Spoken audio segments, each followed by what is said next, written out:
기도하겠습니다. 자비하신 아버지, 오늘 빈손 들고 주님 앞에 나왔습니다. 말로 다 할 수 없는 하나님 앞에 부끄러워서 참이 아버지 고백할 수 없는 많은 죄악들과 많은 아픔들을 가지고 많은 실패와 좌절 가운데 아버지 하나님, 나의 삶에 하나님께서 십자가의 고통을 통하여 주셨던 기쁨과 즐거움과 만족과 아버지의 안식을 아버지를 온통 잃어버린 채 아버지 하나님 버려진 자처럼 아버지 하나님 잃어버린 자처럼 그렇게 살다가 아버지 빈손 들고 또 주님 앞에 나왔습니다. 긍휼을 베풀어 주시옵기를 원합니다. 어이가 없지만 예수 그리스도를 믿음으로 주시는 그 믿음의 의를 가지고 오늘 주님의 생명섬에 나와사오니 아버지 하나님, 날마다 마르지 않고 흘러넘치는 그 주님의 생명수로 먹여주시고 우리의 가난 영혼을 채워주시옵기를 원합니다.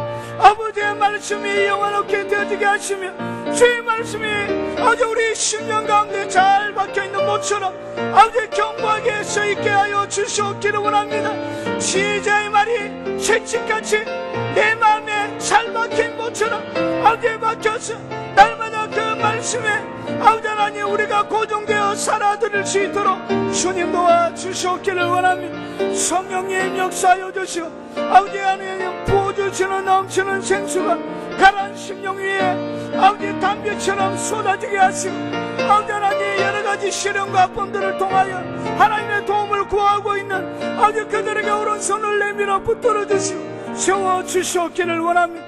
오늘 주의 말씀만이 우리 가운데 든든하게 세워지게 하시고 하나님의 영광 받으시는 시간이 되게 은총을 베풀어 주시옵소서. 예수님 이름으로 기도합나이다.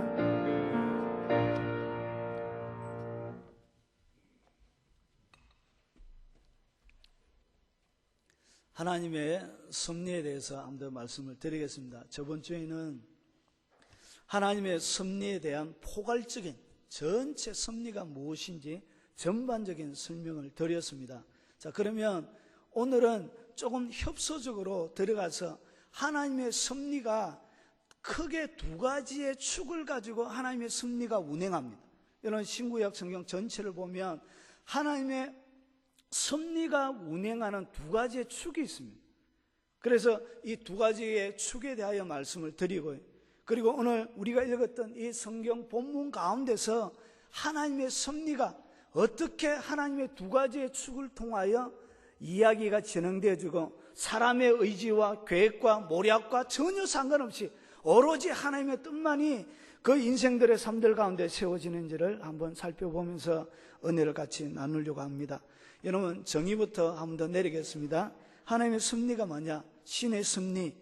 섭리란 것은 신입니다. 신의 뜻을 얘기하는 것입니다. 그래서 기독교에서 세상과 우주 만물을 다스리는 하나님의 뜻을 갖다가 하나님의 섭리라 이렇게 부릅니다. 그래서 하나님께서 창조하신 모든 것들이 그분이 창조하신 그분의 목적대로 하나님께서 모든 것을 돌보시고 보존하시며 통치하시는 것, 이것을 갖다가 하나님의 섭리라 부릅니다. 자, 그러면 하나님의 이 섭리는 거대한 강물이라 표현할 수 있습니다. 여러분, 창조함을 받은 때부터 인류가 영원히 문을 닫는 그 멸망의 그 순간까지 이렇게 거대한 강물이 이렇게 인간의 역사와 그리고 세상의 세계사와 전혀 상관없이 하나님의 도도한 큰 강물이 이렇게 성경 가운데 이렇게 흘러가고 있습니다. 그런데 이 강물에는 유속이라는 것이 있어요. 물의 빠르기를 조정하는. 그래서 위에서 보는 것과 아래에서 들어가는 물의 흐름과 빠르기는 굉장히 차이가 납니다. 그와 마찬가지로 이런 표면적으로 보이는 그 하나님의 거대한 강물 속에는 두 가지의 큰 축을 통하여 두 가지의 유속을 만들어내는 두 가지의 큰 터빈이 그 강물 속에 있습니다. 그래서 그 두 개가 뭐냐? 여러분, 시편 145편 17절에 보면 이렇게 소개합니다. 여호와께서는 그 모든 행위에 어로우시며. 이런 모든 행위가 뭐죠? 하나님이 하시는 모든 행위가 이게 바로 하나님의 섭리입니다. 하나님의 뜻이죠.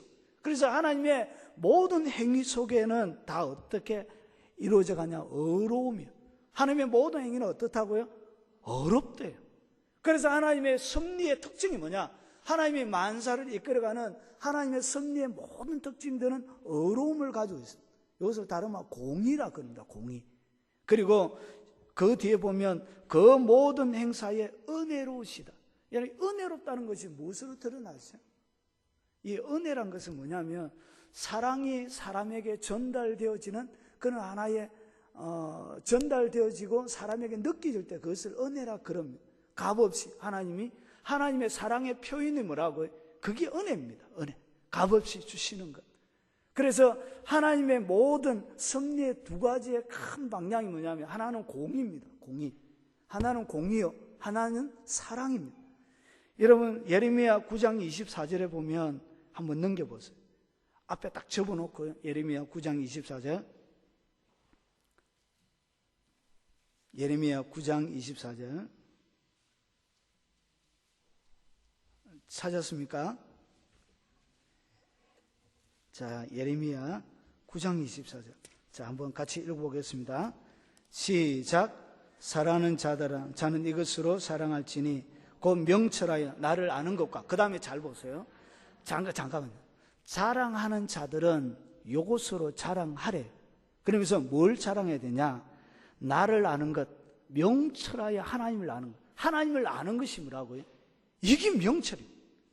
하나님을 아는 것, 하나님을 이해하고 하나님에 대하여 아는 것, 그게 뭐라고요? 이게 명철입니다. 그래서 명철해야만이 하나님을 알 수 있는 것입니다. 여러분 하나님을 알지요? 굉장히 명철한 분들입니다. 이야, 하나님 보통 모르거든요. 하나님을 알고 이해한다. 하나님 명철의 영을 부어주신 것이. 그 뒤에 보세요. 나 여호와는 사랑과 정의와 공의를 땅에 행하는 자인 줄을 깨닫는 것이라. 그러니까 무엇을 자랑해야 되냐? 하나님을 아는 것. 그리고 그 하나님이 뭘 하죠? 사랑과 정의와 공의. 정의와 공의는 거의 같은 것입니다. 그래서 어디에 사용되어지냐에 따라 정의, 공의 여러 쓰여지는 것입니다. 그래서 하나님께서 이 땅의 삶을 가운데 뭘 하냐? 사랑과 정의와 공의를 뭐하죠? 행한다는 것이 뭐죠? 이것이 바로 하나님의 뜻대로 만물을 통치하는 하나님의 섭리죠. 그래서 하나님은 어떻게 세상을 만들어가고 이끌어갈 수 있냐? 사랑과 공의입니다. 그리고 시편 89편 14절에 보면, 여러분 시간이 가니까 한번 들어보십시오.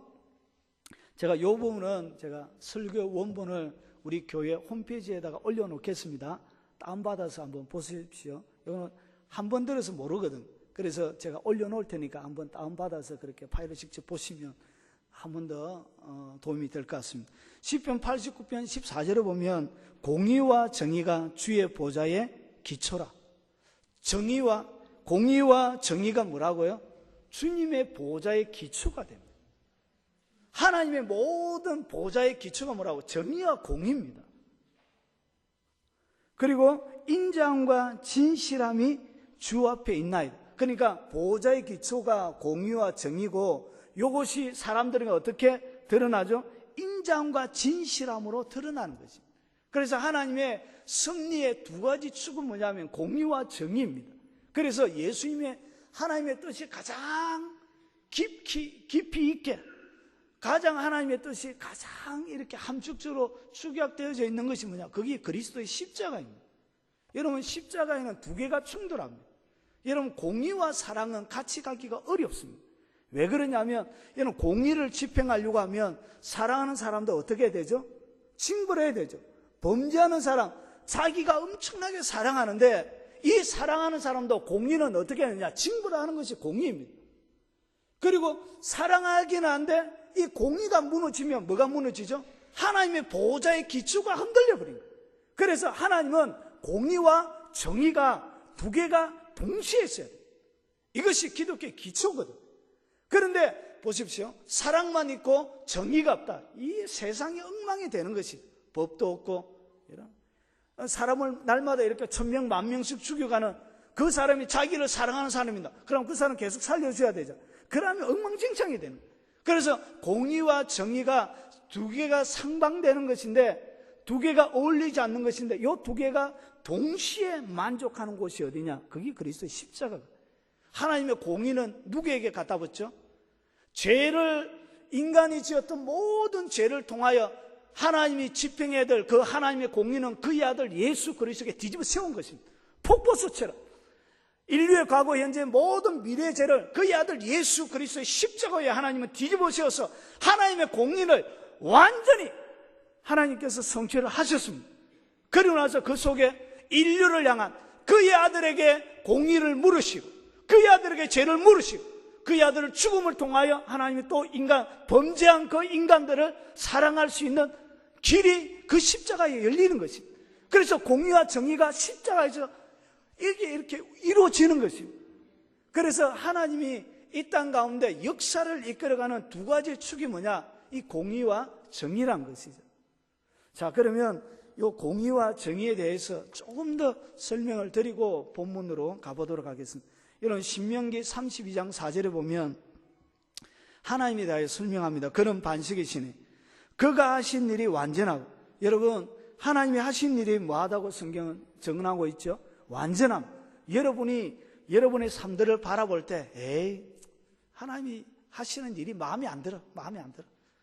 하나님이 이렇게 남편 붙여놓은 것도 마음에 안 들고 아내 붙여놓은 것도 마음에 안 들고 자식이라고 낳은 그 새끼들도 마음에 안 들고 하여튼 막 직업이라도 준 것도 마음에 하나도 안 들고, 그렇지만 성경은 뭐라고 그러냐? 하나님이 하신 일이 뭐하다고요? 완전하대. 여러분에게 하나님이 하신 일이 완전하다고 증언하고 있습니다. 그리고 그의 모든 것이 정의롭고 진실하고 거짓이 없으시니 하나님이 공의로우시고 바르시, 하나님은 공의롭고 바르시다고 설명하고 있습니다. 여러분이 마음에 안 들지만 여러분 먼 훗날 뒤를 딱 지나놓고 보면 하나님이 하신 일들이 다 완전하신 것입니다. 여러분의 삶들 가운데 하나님이 하시는 행동으로 보여주시는 모든 길이 정의롭고 진실하고 거짓이 없습니다. 여러분 진실하게 하나님 앞에 믿음의 반응을 보이십시오. 그 진실하신 하나님이 갚아주십니다. 그리고 욥기 37장 23절에 보면 전능자를 우리가 찾을 수 없나니 그는 권능이 지극히 크사 정의나 무한한 공의를 굽히지 아니하심입니다. 하나님을 알 수 없지만 그 하나님을 알 수 있는 것이 있는데 그것이 뭐죠? 정의와 공의를 굽히지 않는 그것이 뭐라고요? 하나님이 아는 것입니다. 하나님은 정의와 공의를 굽히는 법이 없습니다. 하나님이 얼랑뚱땅 해가지고 이렇게 사바사바 뇌물 주가지고 이렇게 움직이는 것이 안 된다는 것이죠. 여러분이 헌금을 많이 드린다고 해서 세상은 뇌물이 약하니까 여러분 모든 종교에 막 예물만 갖다 드리면 그들이 무슨 죄를 지어도 이렇게 복 줄 것처럼 그렇게 갖다 바치죠. 그거로 되는 게 아니란 거죠. 하나님 헌금을 많이 하고 여러분 하나님 앞에 여러 가지 많이 좋은 모습으로 보인다고 해서 되는 게 아니란 것이. 뭘 찾으신다고? 정의와 공의를 찾는다는 것이. 그리고 시편 106편 3절 정의를 지키는 자들과 항상 공의를 행하는 자는 복이 있도다. 여러분 누가 복이 있다고요? 정의와 공의를 행하는 그 사람. 여러분 그 사람이 복이 있는 사람입니다. 이 땅 가운데서 불의한 방법으로 승승장구하고 남의 눈에 피눈물을 빼고 이런 사람의 가슴에 대못을 사정없이 받고 이런 많은 아픔들을 주는 그 사람이 잘 사는 사람이 아니고요. 정의와 공의를 행하는 그 사람이 성경은 복이 있다라고 그렇게 표현하고 있습니다. 잠언 15장 19절에 악인에게는 여호와께서 미워하시도 공의를 따라가는 자는 그가 사랑하시는. 하나님 누구를 사랑하신다고요? 공의를 따라가는 자, 그 자를 사랑하시는 것입니다. 잠언 21장 3절에 보면 공의와 정의를 행하는 것은, 여러분 지금 제가 드리는 말을 잘 들으셔야 됩니다. 좀 오해의 소지가 있는 말씀이거든요. 한번 보세요. 잠언 21장 3절에 보면 공의와 정의를 행하는 것은 제사 드리는 것보다 여호와께서 기쁘게 여기시는 일. 오늘 여기서 뭐라고 그러죠? 공의와 정의를 행하는 것이 여러분의 하나님 앞에 예배 드리는 것보다 하나님이 뭐 한다고요? 더 기쁘게 여긴다는 것이죠. 아 좋다. 그러면 착하게 살고 공의롭게 살고 예배 안 드려도 되겠네. 이런 말은 아닙니다. 이해가 되십니까? 여기 무슨 말이냐면 진리를 행하지 않고 공의와 정의를 행하지 않는 사람이 드리는 예배는 차라리 뭐보다 못하다고요? 공의와 정의를 행하는 사람보다 더 못하다 그 말입니다. 여러분, 예배보다 더 우선순위. 그래서 하나님이 받으시는 예배가 뭐냐? 정의와 공의가 녹아져 있는 그 예배를 하나님이 좋아하신다는 것이죠. 하나님의 백성이 되어져서 정의와 공의가 헌신짝처럼 이렇게 지근지근 밟아버리고 예배 드리는 그 예배는 죽은 예배예요. 하나님이 받지 않는 예배예요. 하나님이 가인과 아벨이 있는데 왜 가인의 제사를 받지 않았죠? 그의 삶들 자체가 더럽고 정의롭지 못했죠. 그래서 받지 않는 것입니다. 그래서 예물만 받는 것이 아닙니다.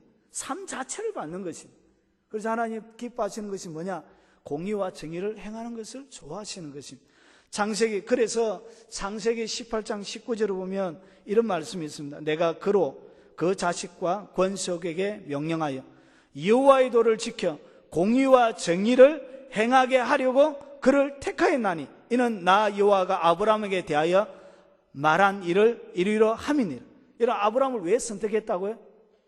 그를 선택하여 공의와 정의를 행하게 하려고 그를 택하였나니. 아브라함을 택한 이유를 하나님이 설명하는데 그 아브라함을 불러서 공의와 정의를 행하게 하려고 하나님이 아브라함을 부르셨다. 그렇게 창세기 18장 19절에 설명하고 있어요. 여러분, 왜 불렀다고요? 복 주려고 부른 것이 아닙니다. 여러분, 왜 복이 되죠? 공의와 정의를 행하기 때문에 복이 된다고 조금 전에 읽었지요. 그래서 그 복은 정의와 공의를 행하는 그 기본 베이스를 깔고 그 다음에 따라오는 것이란 것이죠.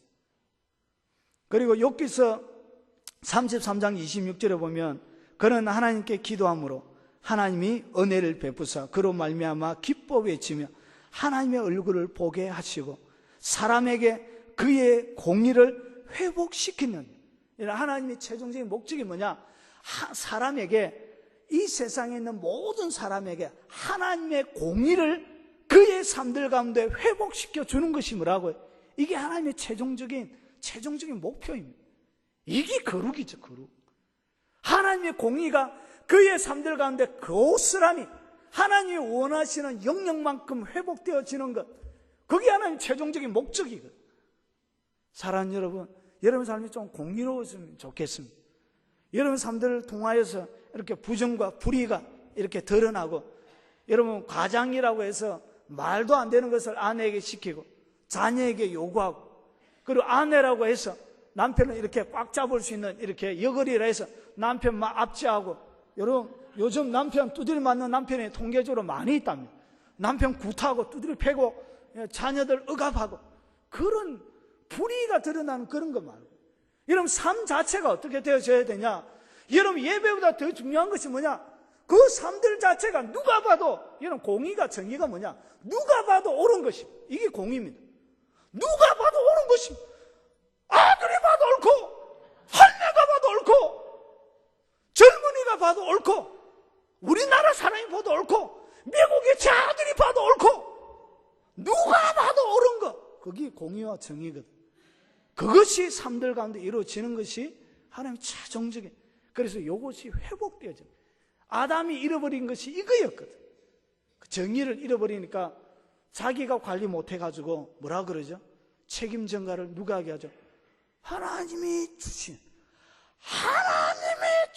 저 여자가 저 예편네가 그렇게 하겠습니다. 공의가 잃어버리는 것이죠. 그걸 회복하는 것입니다. 그리고 두 번째는 뭐냐면 하나님이 어떻게 인생을 이끌어가냐? 사랑으로 이끌어가십니다. 그래서 보십시오. 창세기 24장 27절에 이르되 나의 주인 아브라함이 하나님 여호와를 찬송하나니 나의 주인에게 주인의 사랑과 성실을 그치지 아니하셨사오며, 나의 주인에게 이삭을 찾으려고 그의 종을 보냈습니다. 그런데 그의 종이 가서 이삭의 아내를 선택하죠. 그리고 나서 그 종이 고백하는 고백입니다. 그러면서 뭐라고 그러냐? 나의 주인에게 주의 사랑과 성실을 그치지 아니하셨사오며. 하나님이 한번 선택하고 사랑한 그 아브라함을 하나님이 어떻게 대하셨다고요? 그 주님의 뜨거운 사랑과 그분의 성실하심을 거두지 않더라는 것입니다. 여러분, 하나님 사람을 그렇게 이끌어 가십니다. 여러분, 제가 신앙생활을 하면서 제일 화날 때가 있습니다. 하나님이 섭섭하면 참 이 감당이 안 되죠. 사람이 섭섭할 때는 제가 제자반 할 때 조금 얘기를 드렸지만, 여러분 모든 사람이 섭섭해도 하나님이 계시기 때문에 이렇게 믿음으로 기뻐하고 즐거워할 수 있습니다. 그렇죠? 예, 여러분 어떤 환난과 어려움과 핍박이 있고 외면과 냉대와 외로움이 있어도 여러분 그 가운데도 기뻐할 수 있는 이유는 하나님이 나와 함께 하시고, 그리고 주님이 나의 주인 되어서 여전히 이끌어 가실 것을 믿기 때문에 언제든지 일어날 수 있습니다. 그런데 하나님이 섭섭할 때가 있습니다. 하나님이 섭섭하면 뭐가 안 되죠? 기도도 안 되고 신앙생활도 안 되고, 이건 완전히 엉망진창이 되는 것입니다. 다른 사람이 섭섭해도 되는데 하나님이 섭섭하다는 것이에요. 그때가 제가 있었는데, 그때가 언제냐면 예전에 이렇게 저를 이렇게 제가 부교육자 생활할 때 저를 굉장히 이렇게 못 살게 구는 목사님이 계셨습니다. 예, 목사님이 계셨는데, 그래서 제가 왜 섭섭했냐면 이 저를 너무나 괴롭혔던 이 목사님 때문에 제가 너무 괴로운 거예요. 마음이 괴로워서 하나님 앞에 기도하고, 하나님 그래도 사랑할 마음 주시어 짜다리 이렇게 속에는 분노와 말할 수 없는 격양된 마음을 가지고 있지만, 그럼에도 불구하고 말은 또 그래 해야 된다 아닙니까? 사랑할 마음은. 그런데 제가 왜 하나님에 대하여 섭섭했느냐? 하나님이 저를 굉장히 괴롭히는 그분을 사랑하시더라. 그게 얼마나 섭섭합니까? 하나님이 저를 좀 괴롭히는 그 사람을 좀 이렇게, 하나님이 다리를 하나 분질러 놓든지, 교통사고를 좀 내게 하시든지, 뭐 짜다리 이렇게 뭔가 저를 사랑하는 증거를 좀 보여줘야 될 것 같은데, 성성장구 하나님이 돌봐주시고 잘 되게 하고 은혜 풍요롭게 부어주시고 더 사랑받게 하시고, 이거 참 미치겠더라고요. 참 하나님이 우리의 원수이지만 하나님 그들을 뭐 하시더라고요? 사랑하시더라고요. 저의 마음과 다르더라는 것이죠. 섭섭했습니다. 그랬다. 한참을 절망 가운데 하나님을 이렇게 떠나서 나 기도 안 합니다. 하나님, 내가 이렇게 바보라서 그런 거 아니고 하나님이 원했어서 제가 설교 때문에 맨날 깨졌거든요. 그래서 하나님이 원하는 말씀부터 전했는데 이렇게 막 찌고 뽑고 이렇게 괴롭히고 이러면 힘들잖아. 그러면 또 뒤지도록 혼날 줄 알면서 또 앞에 가서 또 합니다. 이래. 그래, 이게 보면 얼마나 저 자식이 저 미친놈 아이가 그런 생각이 들 정도로 이렇게 사이코 아이가 이런 마음이 안 들겠습니까? 입장 바꿔놓고. 제가 철이 없었죠. 지혜가 없었어. 그래서 하나님이 하고 싶은 얘기가 뭐냐? 하나님 내 원수라도 하나님이 어떻게 하시더라고요? 너무나 큰 사랑으로 대하더라는 것이. 여러분이 그렇게 미워하는 그 사람을 하나님이 지금도 사랑하고 있습니다. 주여. 신명기 7장 8절 여호와께서 다만 너희를 사랑하심으로 말미암아. 하나님이 이스라엘 백성들을 마하심으로 사랑하심으로 말미암아. 그 뒤에 한번 들어보세요. 또는 너희의 조상들에게 하신 맹세를 지키려 하심으로 말미암아 자기의 권능의 손으로 너희를 인도하여 내시되 너희를 그 종되었던 집에서 애굽 왕 바로의 손에서 속량하셨나니. 애굽 왕 바로의 손에서 왜 뭐 하셨죠? 속량하셨는데 그 이유가 뭐라고 기록하고 있죠? 다만 너희를 사랑하심으로 말미암아. 여러분을 사랑하심으로 말미암아 애굽에서 이끌어냈다. 하나님이 그렇게 성경에 기록하고 있습니다. 그래서 하나님의 섭리의 큰 축이 뭐라고요? 사랑이란 것이죠. 그래서 거대한 그 물줄기 속에는 공의와 사랑이 같이 맞물려서 막 흘러가고 있습니다. 신명기 10장 18절에 보면 고아와 과부를 위하여 정의를 행하시며 나그네를 사랑하여 그에게 떡과 옷을 주시나. 하나님은 별로 중요하게 여겨지지 않는 나그네들조차 하나님이 관심으로 사랑으로 돌보시더라는 것이죠. 시편 6편 4절 여호와여 돌아와 나의 영혼을 건지며 주의 사랑으로 나를 구원하소서. 여러분 구원하는데 무엇으로 구원한다고요? 그분의 사랑으로, 그분의 말할 수 없는 그분의 사랑으로 구원해 준다는 것이죠. 시편 17편 7절에 보면 죽게 피하는 자들을 그 일어나 치는 자들에게서 오른손으로 구원하시는 주여, 주의 기이한 사랑을 나타내소서. 원수들이 그들을 이렇게 칠 때 하나님이 어떻게 하신다고요? 주의 기이한 사랑. 그냥 사랑. 어떤 사랑요? 기이한. 이야, 기이하다. 이렇게 마음이 들 정도로 이스라엘 백성들을 사랑했다는 거죠. 다윗을 그렇게 사랑하고 다윗만 사랑했나요? 아니죠. 그 사랑은 여러분들을 똑같이 흘러가고 있다는 것이. 여러분을 사랑하시되 어떻게 사랑하시냐? 귀하게 사랑하고 있습니다. 우리 미진 자매, 하나님의 자매를 어떻게 사랑하고 있다고? 귀하게. 이야, 귀하게. 그냥 사랑한 게 아니라 아주 귀하게 사랑한다는 것이죠. 시편 31편 21절에 여호와를 찬송할지어다. 경관성에서 그의 놀라운 사랑을 내게 보이셨나요? 하나님의 사랑을 보여주시는데 어떤 사랑 보여주셨다고요? 놀라운 사랑. 그냥 이 인간이 하는 그런 이렇게 때묻은 그런 어떠한 이유를 달고 어떠한 목적을 가진 그런 사랑이 아니란 것이에요. 아무런 이유 없이 놀라운 사랑, 놀라운 사랑을 보여주더라는 것이죠. 이사야서 63장 7절에 내가 여호와께서 우리에게 베푸신 모든 자비와 그의 찬송을 말하며 그의 사랑을 따라, 무엇을 따라요? 사랑을 따라 그의 많은 자비를 따라 이스라엘 집에 베푸신 큰 은총을 말하리. 하나님이 어떻게 일하시더라고요? 사랑을 따라서, 베푸신 은혜를 따라서 하나님이 그렇게 인생, 이 모든 하나님의 섭리들을 이끌어 가시더란 것이죠. 그래서 요한복음 3장 16절에 하나님이 세상을 이처럼 사랑하사 독생자처럼 그렇게 사랑하셨다. 그렇게 하시는, 하나님은 그렇게 일을 해 나가시는 것입니다.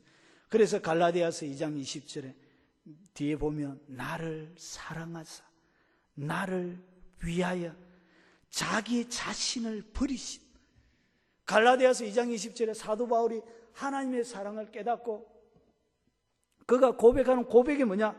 나를 사랑하사, 자기를 어떻게 하셨다고? 사랑하사 나를 위하여 자신을 버리신, 하나님의 아들을 믿는 믿음 안에 사는 것이에요. 자신을 온전히 버렸다는 것이에요. 뭐 때문에? 사랑 때문에. 여러분을 그렇게 하나님이 사랑하십니다. 그래서 여러분, 하나님의 큰 강물의 줄기는 뭐가 흘러가고 있다고요?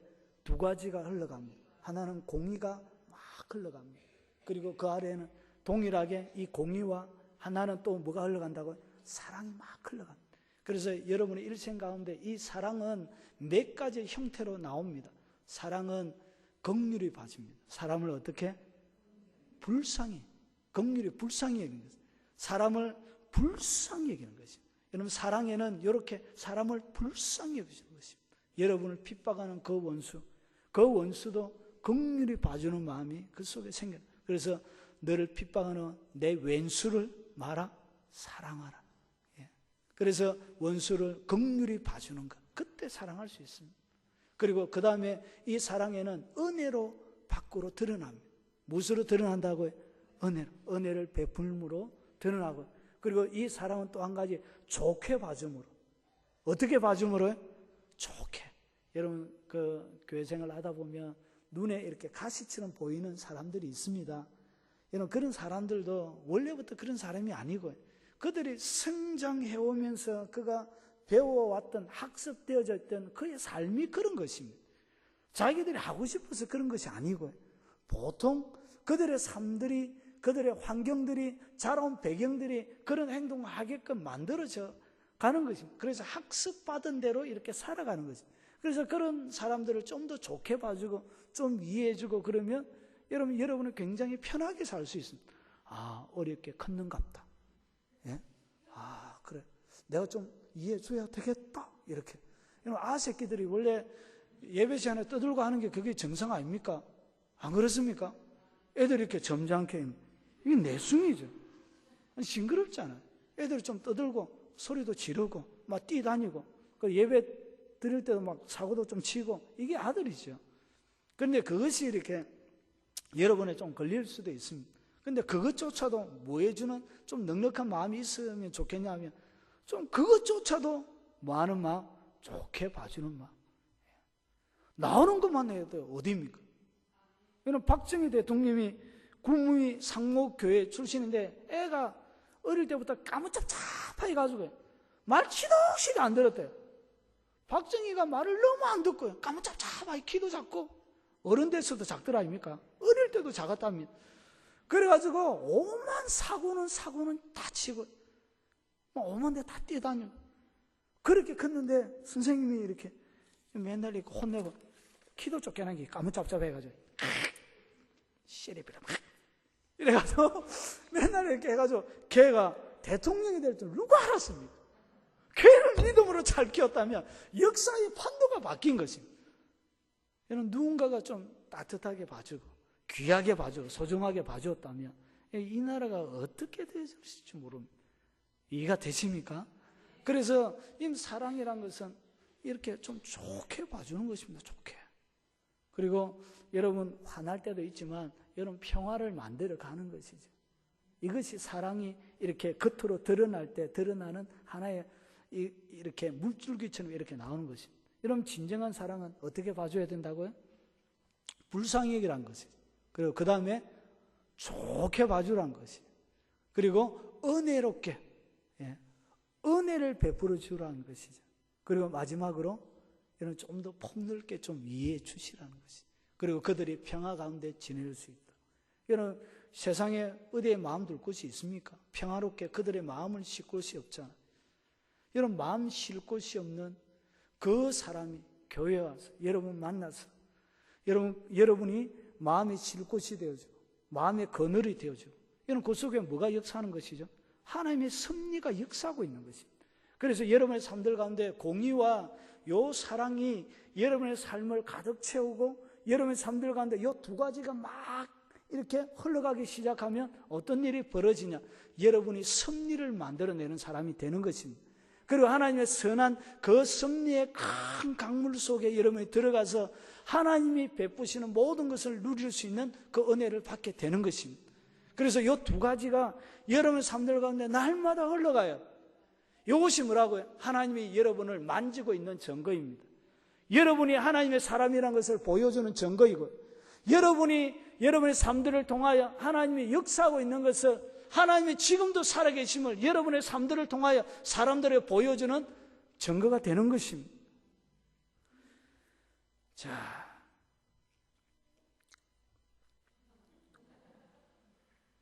시간이 다 돼가지고요. 본문을 못 들어가겠습니다. 지금 25분인데 이거 설명을 못해요. 여러분 재밌거든요. 이제 기초를 제가 본문을 들어가기 위한 기초를 놓았습니다. 요 기본적인 사고를 갖고 있어야만이 본문을 이해하고 제대로 볼 수가 있습니다. 다음에 하겠습니다. 다음에 우리 같이 한번 기도하겠습니다. 우리 찬송 하나 하고요. 494장 우리 만세반석 열리니 우리를 그렇게 긍휼히 봐주시고 사랑해 주신 그 하나님의 사랑을 생각하며 우리의 삶들 가운데 그 하나님의 자비와 긍휼이 충만하게 나올 수 있도록 우리 기도하는 마음으로 찬양하겠습니다. 만세반석 열리니 내가 들어갑니다. 상의 허리 상하여 물과 피를 흘린 것 내게 용태 이게 하나님의 공의와 사랑을 보여주는 것입니다. 내가 공을 세우나 내가 공을 세우나 은혜 갖지 못하네 쉼없이 힘쓰고 눈물 근심 많으나 구속 못할 죄인은 예수 홀로 속하네 빈손 들고 앞에 가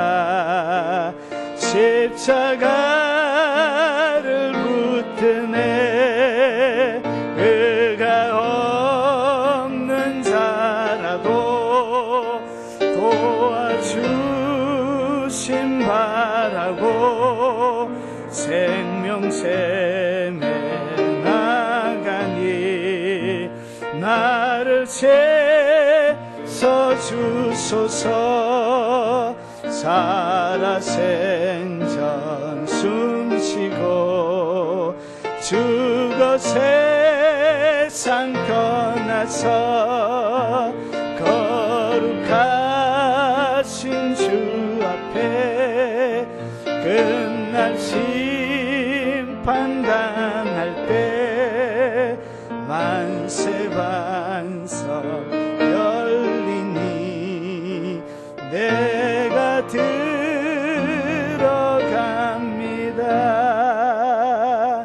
아멘.